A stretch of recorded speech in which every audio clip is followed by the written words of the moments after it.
സ്വാഗതം ഇൻസൈഡ് ബൈറ്റ്സിലേക്ക്.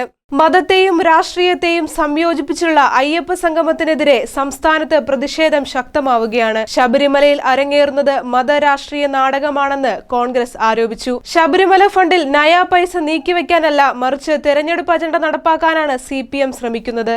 CPMലെ ചില ആളുകൾക്കും CPIയിലെ ചില നേതാക്കൾക്കും ഇതിനോട് യോജിപ്പില്ല. ശബരിമലയിലെ സ്ത്രീ പ്രവേശന വിവാദത്തെ മൂടിവെക്കാനാണ് അയ്യപ്പ സംഗമമെന്നാണ് ആക്ഷേപം. പല കോണുകളിലും നിന്ന് പ്രതിഷേധ സ്വരം ഉയർന്നിട്ടും ഹൈക്കോടതിയിൽ നിന്നും അനുമതി സമ്പാദിച്ചാണ് CPM ശബരിമലയിൽ സംഗമം നടത്തുന്നത്.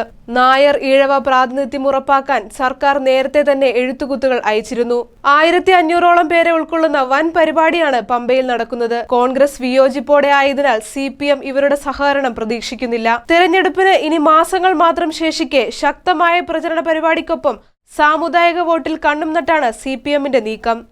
ഈഴവ സമുദായത്തെയും നായർ സമുദായത്തെയും ചേർത്ത് പിടിക്കാനുള്ള തന്ത്രമാണ് ആവിഷ്കരിച്ചുകൊണ്ടിരിക്കുന്നത്. ഇതിനുള്ള റിഹേഴ്സലാണ് അയ്യപ്പ സംഗമം. ക്രിസ്ത്യൻ സഭകളുടെ വോട്ടിനായി അടുത്ത പരിപാടിയുമായി CPM രംഗത്തെത്തും. തെരഞ്ഞെടുപ്പ് വേളയിൽ സമുദായങ്ങളുമായി സമവായവും അധികാരത്തിലേറിയാൽ സമദൂരവുമാണ് CPMന്റെ ശൈലി. എന്തായാലും അയ്യപ്പ സംഗമത്തിനായി സർക്കാർ ജീവനക്കാരെയും പാർട്ടി നിരത്തിലിറക്കിയെന്ന് വേണം പറയാൻ.